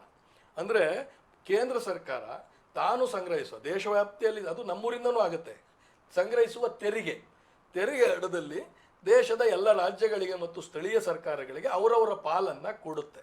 ಅದನ್ನು ಹೇಗೆ ಕೊಡಬೇಕು ಅಂತ ಹೇಳಿ ಸಂವಿಧಾನದ 280ರ ಪ್ರಕರಣದ ಅಡಿ ಒಳಗಡೆ ಪ್ರತಿ 5 ವರ್ಷಕ್ಕೊಮ್ಮೆ 5 ಜನರ ಹಣಕಾಸು ತಜ್ಞರ ಒಂದು ಸಮಿತಿ ಮಾಡಿ ಅವರು ಯಾವ ಕ್ರೈಟೀರಿಯಾ ಮೇಲೆ ಹಂಚಬೇಕು ಅಂತ ಹೇಳಿ ಮಾಡ್ತಾರೆ. ಇವತ್ತು ನಮಗೆ ಬರ್ತಾ ಇರೋದು 15ನೇ ಸಮಿತಿ, 15ನೇ ಹಣಕಾಸು ಆಯೋಗ, 5 ಜನರ ತಂಡ ಏನು 20ನೇ ಇಸ್ವಿಲಿ ಶಿಫಾರಸು ಮಾಡಿತ್ತು, ಅದು ಈಗ ಮುಂದಿನ ವರ್ಷದ ತನಕ 5 ವರ್ಷ, ನಮ್ಗೆ 25ನೇ ಇಸ್ವಿ ತನಕ ಅದು ಬರುತ್ತೆ. ಅನಂತ ಸ್ಮಾರ್ಟ್ ಸಿಟಿ ಶಿರಸಿಯಲ್ಲಿ ವ್ಯವಸ್ಥಿತವಾಗಿ ಮಾಡಿರುವ ಲೇಔಟ್ ಇದಾಗಿದೆ. ಅಕ್ಟೋಬರ್ 15ರೊಳಗೆ ರಿಜಿಸ್ಟ್ರೇಷನ್ ಮಾಡಿದ್ದಲ್ಲಿ 25% ಭರ್ಜರಿ ಡಿಸ್ಕೌಂಟ್ ಪಡೆಯಿರಿ. ಶಿರಸಿಯಿಂದ ದೊಡ್ಡನಳ್ಳಿ ರಸ್ತೆಯಲ್ಲಿ ಕೆಜಿಬಿ ಕಾಲೋನಿಯಿಂದ ಕೇವಲ 4 ಕಿಲೋಮೀಟರ್ ದೂರದಲ್ಲಿರುವ ಲೇಔಟ್ ಇದು. ವ್ಯವಸ್ಥಿತವಾಗಿ ಅಗತ್ಯ ಕಾನೂನುಬದ್ಧವಾಗಿ ಇಲಾಖೆ ಅನುಮತಿಗಳ ಮೇರೆಗೆ ನಿರ್ಮಿಸಲಾಗಿರುವ ಲೇಔಟ್ ಇದು. ಮಕ್ಕಳ ವಿದ್ಯಾಭ್ಯಾಸಕ್ಕೆ ಅನುಕೂಲವಾಗುವಂತೆ ಪ್ರತಿಷ್ಠಿತ ಚಂದನ ಶಾಲೆಯಿಂದ ಕೇವಲ 1 ಕಿಲೋಮೀಟರ್ ದೂರದಲ್ಲಿದೆ. ಸುಸಜ್ಜಿತವಾದಂತಹ ಚರಂಡಿ ವ್ಯವಸ್ಥೆ, ಉತ್ತಮ ಗುಣಮಟ್ಟದ ಸಿಮೆಂಟ್ ರಸ್ತೆ, ಮೂಲಭೂತ ಸೌಕರ್ಯ ಒಳಗೊಂಡಿದೆ. ಇನ್ನು ಕೆಲವು ಸೈಟ್ಗಳು ಮಾತ್ರ ರಿಯಾಯಿತಿ ದರದಲ್ಲಿ ಮಾರಾಟಕ್ಕಿದೆ. ಅವಶ್ಯಕತೆ ಇದ್ದಲ್ಲಿ ನಿಮ್ಮ ಅನುಕೂಲಕ್ಕೆ ತಕ್ಕಂತೆ ಮನೆ ಕಟ್ಟಿಕೊಡಲಾಗುವುದು. ಸೈಟ್ಗಳಿಗೆ ಬ್ಯಾಂಕ್ ಸಾಲದ ಸೌಲಭ್ಯಗಳು ದೊರಕುವ ಸೌಕರ್ಯವಿದೆ. ಆಸಕ್ತರು ಕೂಡಲೇ ಸಂಪರ್ಕಿಸಿ. ಅನಂತ ಸ್ಮಾರ್ಟ್ ಸಿಟಿ 9480277770 ಅಥವಾ 9448317709. ಅದರಲ್ಲಿ ಅವಳು ಬಹಳ ನಮಗೆ ಸ್ಪಷ್ಟವಾಗಿ ಏನು ಹೇಳ್ತಾರೆ, 40% 100 ರೂಪಾಯಿ ದುಡ್ಡು ಬಂದರೆ 40 ರೂಪಾಯಿ ಅನಿರ್ಬಂಧಿತ ಅಂತ ಹೇಳ್ತಾರೆ. ಅದನ್ನು ನಾವು ಗ್ರಾಮ ಸಭೆ, ವಾರ್ಡ್ ಸಭೆಗಳಲ್ಲಿ ಜನರ ಜೊತೆ ಏನು ಚರ್ಚೆ ಮಾಡಿದ್ದೀವಿ, ಅವರು ಬಯಸಿದ ಅಥವಾ ನಮ್ಮೂರಿಗೆ ಅನಿವಾರ್ಯವಾಗಿರುವ ಕೆಲಸ ಕಾರ್ಯಗಳಿಗೆ ನಾವು ಬಳಸಬೇಕು ಅಂತ. ಇನ್ನು 30% ನೀವು ಕುಡಿಯೋ ನೀರಿಗೆ, 30% ಗ್ರಾಮ ನೈರ್ಮಲ್ಯದ ವಿಷಯಗಳಿಗೆ ಖರ್ಚು ಮಾಡಬೇಕು ಅಂತ ಹೇಳುತ್ತೆ. ಇಷ್ಟೇ ಅದು ಗೈಡ್ಲೈನ್ಸು. ಇದರಲ್ಲಿ ರಾಜ್ಯ ಮತ್ತು ಕೇಂದ್ರ ಸರ್ಕಾರಗಳು ಹೆಚ್ಚಿನ ಯಾವುದೇ ನಿರ್ದೇಶನಗಳನ್ನು ನೀಡೋಂಗಿಲ್ಲ ಅಂತ ಆ ಆಯೋಗ ಸ್ಪಷ್ಟವಾಗಿ ಶಿಫಾರಸು ಮಾಡಿದೆ. ಇವರಿಬ್ಬರು ಎತ್ತಿದ ಪ್ರಶ್ನೆ ಅದೇ, ಇಷ್ಟು ಸ್ವಾತಂತ್ರ್ಯ ಇದ್ದರೆ ನಾವು ಗ್ರಾಮ ಸಭೆ, ವಾರ್ಡ್ ಸಭೆಗಳಲ್ಲಿ ಜನರಲ್ಲಿ ಕೂತ್ಕೊಂಡು ಏನು ನಾವು ಮಾತುಕಾಡಿದ್ವಿ, ಅವ್ರ ಬೇಡಿಕೆಗಳನ್ನ ಏನು ತೊಗೊಂಡಿದ್ವಿ, ಅದಕ್ಕೆ ನಾವು ಕ್ರಿಯಾ ಯೋಜನೆಯನ್ನು ಅಥವಾ ನಾವೇನು GPDP ಇಂದ ನಮ್ಮ ಗ್ರಾಮ ನಮ್ಮ ಯೋಜನೆ ಮಾಡ್ತೀವಿ, ಜನರ ಜೊತೆ ಕೂತು ಅದನ್ನು ಜನರಲ್ಲೇ ಒಂದು ರೂಪಿಸಿದ ಯೋಜನೆಯನ್ನು ಅನುಷ್ಠಾನ ಮಾಡಲಿಕ್ಕೆ ಸಾಧ್ಯ ಆಗ್ತದೆ. ಅದನ್ನು ಅನುಷ್ಠಾನ ಮಾಡಿದ್ರೆ ನಮ್ಮ ಏನು ಪ್ರಜೆಗಳಿದ್ದಾರೆ ಅಥವಾ ನಮ್ಮ ಜನರಿದ್ದಾರೆ ಅವ್ರು ಖುಷಿ ಆಗ್ತಾರೆ. ನಾವು ಹೇಳಿದಂಥ ಕೆಲಸಗಳು ನಮ್ಮೂರಿನ ಆದ್ಯತೆ ಇರೋದು ಆಗಬೇಕು ಅಂತ. ಇವತ್ತೇನಾಗ್ತಿದೆ ಹಂಗಾಗ್ತಿಲ್ಲ ಸರ್. ಈಗ ನೌಕರರ ಸಂಬಳ, ನಮ್ಮ ನೌಕರಿಗೆ 2017ರಲ್ಲಿ ಅಂದಿನ ಮಂತ್ರಿಗಳಾಗಿದ್ದಂಥ HK ಪಾಟೀಲ್ ಸಾಹೇಬರು ಭಾಳ ಸ್ಪಷ್ಟವಾಗಿ 50,114 ನೌಕರರು ಏನಿದ್ದಾರೆ ಅವರಿಗೆ ನಾವು ಅವ್ರ ಕುಟುಂಬಗಳಿಗೆ ನೇರವಾಗಿ ಕರ್ನಾಟಕ ಸರ್ಕಾರದ ನಿಧಿಯಿಂದ ಸಂಬಳ ಕೊಡ್ತೀವಿ, ಅದಕ್ಕೋಸ್ಕರ ಹಣ ಎತ್ತಿಟ್ಟಿದ್ದೀವಿ. ಇಂದಿನಿಂದ ಅವರು 2017 ಅಕ್ಟೋಬರ್ 10ರಿಂದ ಹಿಂದೆ ಯಾರು ಕೆಲಸ ಮಾಡ್ತಿದ್ರು ಅವರೆಲ್ಲರಿಗೂ ನಾವು ನೇರವಾಗಿ ಕೊಡ್ತೀವಿ ಅಂತ ಘೋಷಣೆ ಮಾಡಿದ್ರು. ಆದರೆ ಅದನ್ನು ಅನುಷ್ಠಾನ ಮಾಡ್ಬೇಕಾದ್ರೆ ಸರ್ಕಾರದ ನಿಧಿಯಿಂದ ಕೊಡ್ತಾ ಇಲ್ಲ ಪರಿಪೂರ್ಣವಾಗಿ. ಅದನ್ನೇ ನಮ್ಮ ಗಣೇಶ ಹೆಗಡೆ ಅವರು ತುಂಬ ಒಳ್ಳೆ ಪ್ರಶ್ನೆ ಇದ್ರು. ಅವ್ರೇನು ಮಾಡಿದ್ರು, ನಮಗೆ ಶಾಸನಬದ್ಧ ಅನುದಾನ ಅಂತ ಹೇಳಿ ರಾಜ್ಯ ಮಟ್ಟದಲ್ಲೂ ಒಂದು ಹಣಕಾಸು ಆಯೋಗ ಇರುತ್ತೆ. ಈಗ 5ನೇ ಹಣಕಾಸು ಆಯೋಗ ಕೆಲಸ ಮಾಡ್ತಿದೆ. ಅವರು ಶಿಫಾರಸು ರಾಜ್ಯ ಸರ್ಕಾರದ ತೆರಿಗೆ ಹಣದಲ್ಲಿ ನಮಗೆ ಶೇರ್ ಕೊಡ್ತಾರೆ. ಅದರಲ್ಲಿ ನಮ್ಗೆ ಅದನ್ನು ಅಭಿವೃದ್ಧಿ ಅನುದಾನ ಅಂತ ಹೇಳ್ಕೊ, ಶಾಸನಬದ್ಧ ಅನುದಾನ ಅಂತ ಕರೀತಾರೆ. ಅದನ್ನು ನಾವು ಡೆವಲಪ್ಮೆಂಟ್ಗೆ ಯೂಸ್ ಮಾಡಬೇಕಾಗಿತ್ತು, ನಮ್ದು ಕುಡಿಯೋ ನೀರಿನ ಮೇಂಟೆನೆನ್ಸ್ಗೆ, ನಮ್ಮ ಸ್ಟ್ರೀಟ್ ಲೈಟ್ ಮೇಂಟೆನೆನ್ಸ್ಗೆಲ್ಲ ಯೂಸ್ ಮಾಡಬೇಕಾಗಿತ್ತು. ಇವರು ಅದನ್ನ ಏನು ಮಾಡಿದ್ರು, ಸಂಬಳಕ್ಕೆ ರೂಪ ಕನ್ವರ್ಟ್ ಮಾಡಿಬಿಟ್ರು. ಆ್ಯಕ್ಚುಲಿ ಇವ್ರು ಹೇಳಿದ್ದೇನು, ರಾಜ್ಯ ಸರ್ಕಾರದ ಸಂಚಿತ ನಿಧಿಯಿಂದ ಅವರಿಗೆ ಸಂಬಳ ಕೊಡ್ತೀವಿ ಅಂತ. ಅವ್ರು ಸಂಬಳ ಕೊಡಬೇಕಾಗಿತ್ತು. ಇದರಲ್ಲಿ ಏನು ಮಾಡಿದ್ರು, ನಮ್ಮ ಹತ್ರ ನಮಗೆ ಕೊಡ್ಬೇಕಾದ 40% ಹಣನೂ ಅದಕ್ಕೆ ಬಳಸಿದ್ರು. ಅಷ್ಟೆಲ್ಲ ಬಳಸಿದ್ರು ಪರಿಪೂರ್ಣವಾಗಿ 12 ತಿಂಗಳು ಒಬ್ಬ ನೌಕರನಿಗೆ ಬೇಕಾದ ಸಂಬಳ ಅವ್ರು ಕೊಡ್ತಾ ಇಲ್ಲ. 9 ತಿಂಗಳು ಕೊಟ್ಟು ಇನ್ನು 3 ತಿಂಗಳು ನೀವು ಕೊಡಿ, 15ನೇ ಹಣಕಾಸಲ್ಲಿ ತೆಗೆದು ಕೊಡಿ, ವಾಟರ್ಮ್ಯಾನ್ಗಳಿಗೆಲ್ಲ ಅದರಲ್ಲಿ ಕೊಡಿ, ಕುಡಿಯೋ ನೀರಿಗೆ ಅಂತ ಇದೆ ಅಂತ ಹೇಳ್ತಾರೆ. ಆ ಗೈಡ್ಲೈನ್ಸಲ್ಲಿ ವಾಟರ್ಮ್ಯಾನ್ಗಳಿಗೆ ಸಂಬಳ ಕೊಡಬೇಕು ಅಂತಿಲ್ಲ, ಸೇವಾ ಶುಲ್ಕ ಅಂದರೆ ಯಾವುದೋ ರಿಪೇರಿ ಈ ಥರದ್ದು ಬಳಸಬೇಕು ಅಂತಿದೆ. ಗೈಡ್ಲೈನ್ಸ್ ವೈಲೇಟ್ ಮಾಡಿ ರಾಜ್ಯ ಸರ್ಕಾರಗಳು ನಮ್ಮಲ್ಲೇ ಹಸ್ತಕ್ಷೇಪ ಮಾಡ್ತಿದ್ದಾವೆ. ಹಂಗಾಗಿ 15ನೇ ಹಣಕಾಸು ಹಣ ನಮಗೆ ಜನರ ಬೇಡಿಕೆಗಳ ಅನುವಾಗಿ ಖರ್ಚು ಮಾಡೋಕ್ಕಾಗ್ತಿಲ್ಲ. ಅದರಲ್ಲಿ ಎಸ್ಕ್ರೋ ಅಮೌಂಟ್, ಎಲೆಕ್ಟ್ರಿಸಿಟಿ ಬಿಲ್ ಕಟ್ಟಿ ಅಂತ ಹೇಳ್ತಾರೆ. 2015ರಲ್ಲಿ ಎಲೆಕ್ಟ್ರಿಸಿಟಿಯನ್ನು ಝೀರೋ ಮಾಡಿದರು. 3,000 ಕೋಟಿ ಬಾಕಿ ಇತ್ತು, ರಾಜ್ಯ ಸರ್ಕಾರ ಅದು ಕೊಟ್ಬಿಟ್ಟು ಇನ್ಮೇಲಿಂದ ನೀವು ಕಟ್ಕೊಂಡು ಹೋಗಿ ಅಂತ. ಅದಾದಮೇಲೆ ಇವತ್ತಿಗೂ ನಮ್ಮ ಬಿಲ್ಗಳಲ್ಲಿ ಹಳೆ ಬಾಕಿನೂ ಬರ್ತಿದೆ. ಅದು ಝೀರೋ ಆಗಿತ್ತು 2015 ಮಾರ್ಚ್ 30, ಏಪ್ರಿಲ್ 1ರಿಂದ ನೆಕ್ಸ್ಟ್ ಬಿಲ್ ಅದು ಆ ತಿಂಗಳದ್ದು ಮಾತ್ರ ಬರಬೇಕಾಗಿತ್ತು. ಅದು ಝೀರೋ ಆಗಲಿಲ್ಲ. ಎರಡನೇದು, ಇಡೀ ರಾಜ್ಯದಲ್ಲಿ ಯಾವುದೇ ಎಲೆಕ್ಟ್ರಿಸಿಟಿ ಕಂಪ್ನಿಗಳು ಎನರ್ಜಿ ಆಡಿಟಿಂಗ್ ಮಾಡ್ತಾ ಇಲ್ಲ. ಅಂದರೆ ನಮ್ಮ ಸ್ಟ್ರೀಟ್ ಲೈಟಿಗೆ ಮೀಟ್ರ್ ಇಲ್ಲ, ನಮ್ಮ ವಾಟರ್ ಸಪ್ಲೈ ಯೂನಿಟ್ಗಳಿಗೆ ಮೀಟ್ರ್ ಇಲ್ಲ, ಬರೀ ಅವರೇಜ್ ಆಗ್ತಿದ್ದಾರೆ. ಅವ್ರ ಎಲೆಕ್ಟ್ರಿಸಿಟಿ ಆ್ಯಕ್ಟ್ ಹೇಳ್ತದೆ ನಮ್ಮ ಸ್ಟೇಟ್ದು ಎಲ್ಲಿ ಎನರ್ಜಿ ಆಡಿಟಿಂಗ್ ಆಗಲ್ಲ ಅಲ್ಲಿ ಬಿಲ್ ಕೊಡಬಾರ್ದು ಅಂತ. But they are giving average bill. ಹಾಗಾಗಿ ನಾವು ಏನು ಯೂಸ್ ಮಾಡ್ತಿದ್ದೀವಿ, ಎಷ್ಟು ಖರ್ಚು ಏನೂ ಗೊತ್ತಿಲ್ಲ. 60% 10 ಲಕ್ಷದಲ್ಲಿ 6 ಲಕ್ಷ ನಾವು ಡೈರೆಕ್ಟಾಗಿ ಎಲೆಕ್ಟ್ರಿಸಿಟಿ ಶಾಸನಬದ್ಧ ಅನುದಾನದಲ್ಲೂ ತೆಗಿತಿದ್ದೀವಿ, 14% 15 ಫೈನಾನ್ಸಲ್ಲೂ ತೆಗಿತಿದ್ದೀವಿ. ಅಂದರೆ 15ನೇ ಹಣಕಾಸಿನ ದುಡ್ಡು ನಮಗೆ ಸ್ವಾತಂತ್ರ್ಯ ಇಲ್ಲ, ರಾಜ್ಯ ಸರ್ಕಾರ ಕೂಡ ಹಣವು ನಮಗೆ ಸ್ವಾತಂತ್ರ್ಯ ಇಲ್ಲ. ಹೀಗಾಗಿ ಎಲ್ಲವನ್ನೂ 15ನೇ ಹಣಕಾಸಲ್ಲಿ ಬಳಸು ಅಂತ ಹೇಳೋದು. ಆಮೇಲೆ ಇನ್ನೊಂದೇನಾಗ್ತಿದೆ, ನಮಗಿರೋದು 3ನೇ ಸೋರ್ಸು, ಒಂದು ರಾಜ್ಯ ಸರ್ಕಾರದ ಅನುದಾನ, ಇನ್ನೊಂದು ಕೇಂದ್ರ ಸರ್ಕಾರದ ಅನುದಾನ.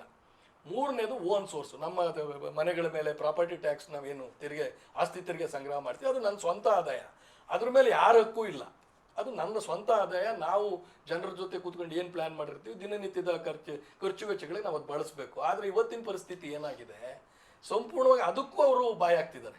ಅದು ಆ ದುಡ್ಡನ್ನು ನಿಮ್ಮ ಸ್ವಂತ ಆದಾಯದಲ್ಲಿ ಇದ್ಯಾವುದೋ ಕೂಸಿನ ಮನೆ ಕೊಡಿ, ಲೈಬ್ರರಿ ಖರ್ಚು ಮಾಡಿ, ಇನ್ಯಾವುದೋ ಘನತ್ಯಾಜ್ಯ ವಿಲೇವಾರಿಗೆ ಸಂಬಳ ಕೊಡಿ.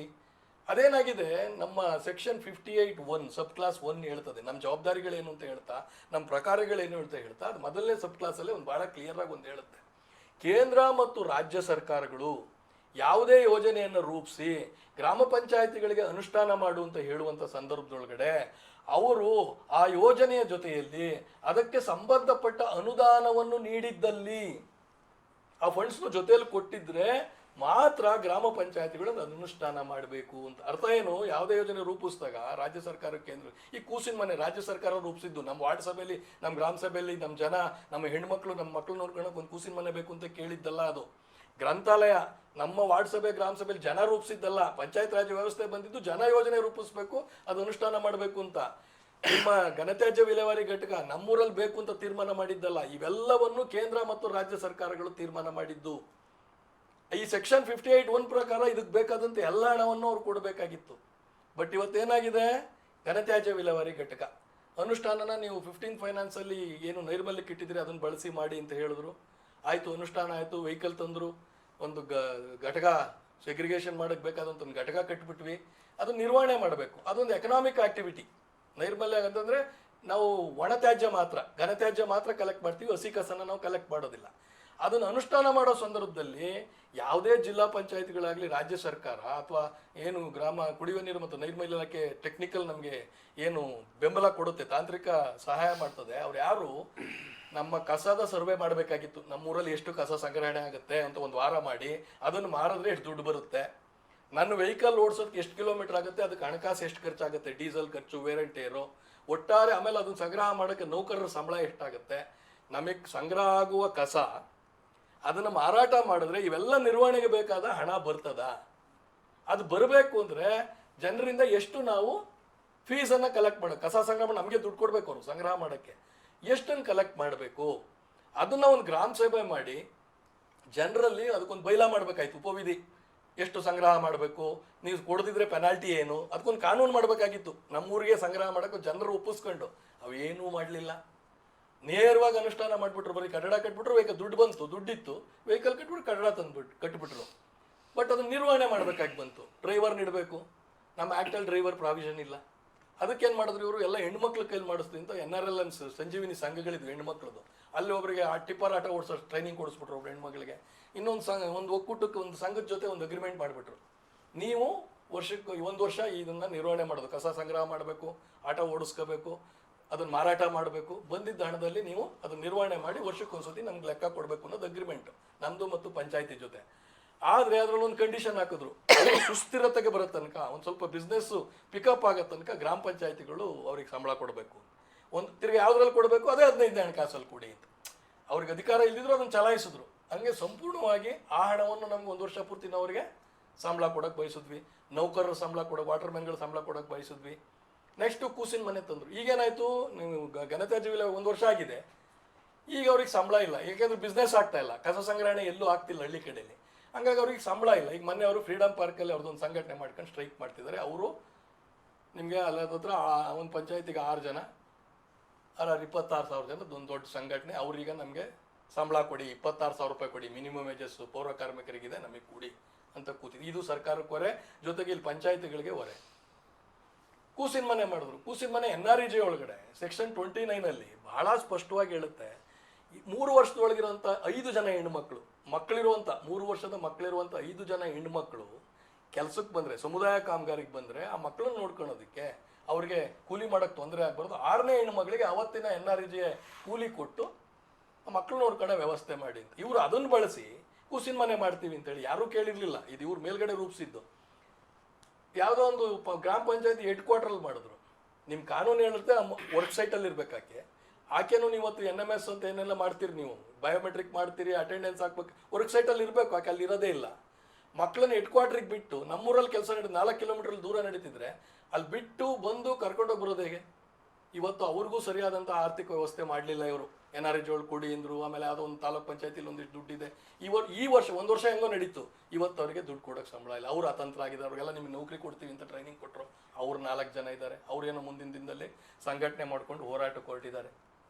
ಇನ್ನು ಲೈಬ್ರರಿ ಭಾಳ ಮುಖ್ಯವಾಗಿ ಅದನ್ನು ಮಾನ್ಯ ರಾಮಕೃಷ್ಣ ಹೆಗಡೆ ಅವರು 1989ನೇ ಇಸ್ವಿಲಿ ಎಲ್ಲ ಗ್ರಾಮ ಪಂಚಾಯತಿಗಳಲ್ಲಿ ಗ್ರಂಥಾಲಯಗಳನ್ನು ಸ್ಥಾಪನೆ ಮಾಡಿದ್ರು. ಶಿಕ್ಷಣ ಇಲಾಖೆಯಲ್ಲಿರುವಂಥ ಗ್ರಂಥಾಲಯ ಇಲಾಖೆ ಮೂಲಕ ಆ ಕ್ರೆಡಿಟ್ ರಾಮಕೃಷ್ಣ ಹೆಗಡೆ ಅವ್ರಿಗೆ ಹೋಗ್ಬೇಕು. ಆದರೆ ಇಲ್ಲೊಬ್ರು ಅಧಿಕಾರಿ ನಾನು ಇಡೀ ಕರ್ನಾಟಕದಲ್ಲಿ ಒಂದು ಲೈಬ್ರರಿ ಮೂವ್ಮೆಂಟ್ ಶುರು ಮಾಡಿದ್ದೀನಿ ಅಂತ ಹೇಳ್ತಾರೆ. ಅಂದರೆ ಯಾರ್ದೋ ಮನೆಗೆ ಇವ್ರು ಸುಣ್ಣ ಬಣ್ಣ ಹೊಡಿಸ್ಬಿಟ್ಟು ನಾನು ಶುರು ಮಾಡಿದ ಲೈಬ್ರರಿ ಅಂತ ಹೇಳ್ತಿದ್ದಾರೆ. ಆ ಲೈಬ್ರರಿನ ಗ್ರಾಮ ಪಂಚಾಯತಿಗಳಿಗೆ ಹ್ಯಾಂಡ್ ಓವರ್ ಮಾಡ್ತೀವಿ ಅಂತ ಹೇಳಿದ್ರು. ಆದೇಶದಲ್ಲಿ ಹಂಗಿದೆ 2019 ಆದೇಶದಲ್ಲಿ. ನಮಗೆ ಹ್ಯಾಂಡ್ ಓವರ್ ಮಾಡಲೇ ಇಲ್ಲ ಅವರು.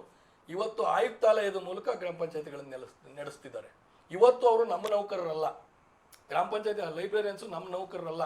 ಅದಕ್ಕೊಂದು ಕ್ಯಾಡರ್ ಆ್ಯಂಡ್ ರಿಕ್ರೂಟ್ಮೆಂಟ್ ರೂಲ್ಸ್ ಮಾಡಿದ್ದಾರೆ. ಅದರಲ್ಲಿ ಆಯ್ಕೆ ಸಮಿತಿ ಬಂದು ಜಿಲ್ಲಾ ಪಂಚಾಯತ್ CEO ಇರುವಂಥ ಅಧ್ಯಕ್ಷತೆಯಲ್ಲಿರುವಂಥ ಸಮಿತಿಯಲ್ಲಿ ನಮ್ಮ ಪಂಚಾಯತಿ ಅಧ್ಯಕ್ಷ ಇರ್ತಾನೆ ಅಷ್ಟೇ, PDO ಅಧ್ಯಕ್ಷರು ಇರ್ತಾರೆ.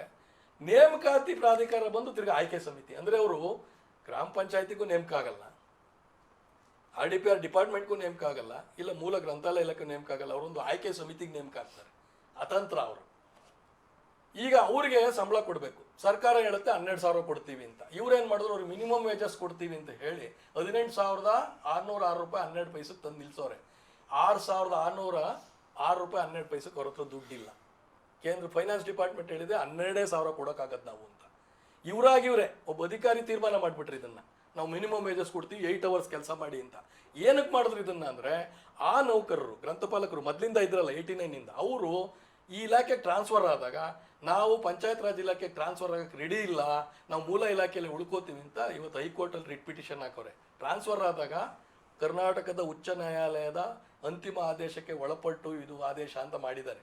ಅವ್ರು ನೋಲೈಸ್ಕೊಳಕ್ಕೆ ಇವ್ರಿಗೆ 8 ಅವರ್ಸ್ ನೀವು ಡ್ಯೂಟಿ ಮಾಡಿ ಫುಲ್ಲು ನಾವು ಇದನ್ನು ಕೊಡ್ತೀನಿ ಅಂತ ಮಾಡಿ ಇವತ್ತು ಪರಿಸ್ಥಿತಿ ಏನಾಗಿದೆ, 12,000 ಅವ್ರು ಕೊಡ್ತಾರೆ, 6,000 ರೂಪಾಯಿಗೆ ದುಡ್ಡಿಲ್ಲ ಇವ್ರ ಹತ್ರ. ಅದಕ್ಕೆ ಏನು ಮಾಡಿದ್ರು, ಸೆಸ್ ಕಲೆಕ್ಟ್ ಮಾಡ್ತಾರೆ ನಮ್ಮ ಪ್ರಾಪರ್ಟಿ ಟ್ಯಾಕ್ಸಲ್ಲಿ. ಅದು ಆ್ಯಕ್ಟಲ್ಲಿ, ಲೈಬ್ರರಿ ಆ್ಯಕ್ಟಲ್ಲಿ ಭಾಳ ಸ್ಪಷ್ಟವಾಗಿ ಹೇಳುತ್ತೆ. ಆ 6% ಸೆಕ್ಷನ್ ಸೆಸ್ ಕಲೆಕ್ಟ್ ಮಾಡ್ತೀವಿ ನಾವು, ಅದನ್ನು ನೀವು 10% ನೀವು ಸಂಗ್ರಹ ಚಾರ್ಜ್ ಅಂತ ಇಟ್ಕೊಂಡು ಮಿಕ್ಕಿದ್ದನ್ನು ಡಿಸ್ಟ್ರಿಕ್ಟ್ ಲೈಬ್ರರಿಗೆ ಕಟ್ಟಬೇಕು ಅಂತ. ಆ್ಯಕ್ಟ್ ಇನ್ನೂ ಅಮೆಂಡ್ಮೆಂಟ್ ಆಗಿಲ್ಲ. ಆ್ಯಸ್ ಪರ್ ದಟ್ ಕಾನೂನು ಇವತ್ತು ನಾವು ಡಿಸ್ಟ್ರಿಕ್ಟ್ ಲೈಬ್ರರಿ ಕಟ್ಟಬೇಕು. ಇವರು ಅಧಿಕಾರಿಗಳೇ ಆದೇಶ ಮಾಡ್ತಾರೆ, ಆ್ಯಕ್ಟ್ ತಿದ್ದುಪಡಿ ಆಗ್ತಿದ್ರು, ಅದನ್ನು ಜಿಲ್ಲಾ ಪಂಚಾಯತ್ ಅಕೌಂಟಿಗೆ ಕಟ್ಟ್ರಿ, ಒಂದು ಅಕೌಂಟ್ ಮಾಡಿದ್ದೀವಿ ಅಂತ. ಈಗ ಸೆಸ್ ಎಲ್ಲ ಕಟ್ಟಿದ್ರು ಅವ್ರಿಗೆ ಸಂಬಳ ಕೊಡೋಕ್ಕೆ ಶಾರ್ಟೇಜ್ ಬರುತ್ತೆ.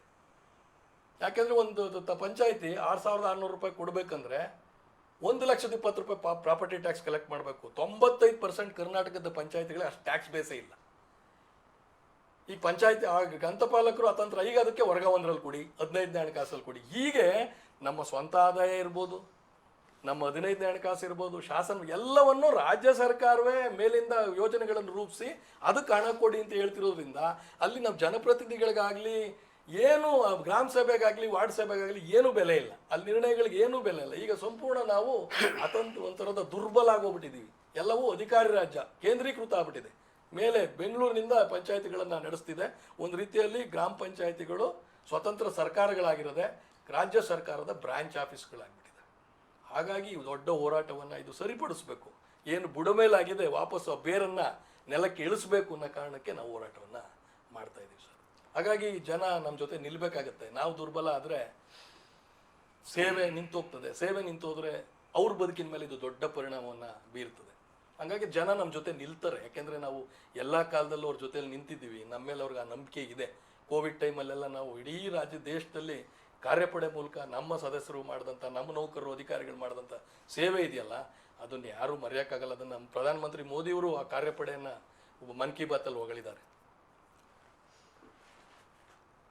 ವಿಶ್ವಾಂಬರ ಟಿವಿಯ ವಿಶೇಷ ಚರ್ಚಾ ಕಾರ್ಯಕ್ರಮ ಗ್ರಾಮ ಸಂವಾದ.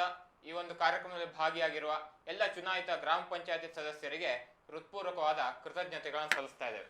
ಈ ತರಹದ ಹೆಚ್ಚು ಹೆಚ್ಚು ಸಂವಾದ ಕಾರ್ಯಕ್ರಮಗಳನ್ನು ನೋಡಲು ವಿಶ್ವಾಂಬರ ಟಿವಿ ಸಬ್ಸ್ಕ್ರೈಬ್ ಮಾಡಿ, ಶೇರ್ ಮಾಡಿ. ಧನ್ಯವಾದ. ವೀಕ್ಷಕ ಮಹಾಪ್ರಭುಗಳೇ, ನಮ್ಮ ಚಾನಲ್ ಅನ್ನು ಸಬ್ಸ್ಕ್ರೈಬ್ ಮಾಡಿ, ಶೇರ್ ಮಾಡಿ, ಪ್ರೋತ್ಸಾಹಿಸಿ.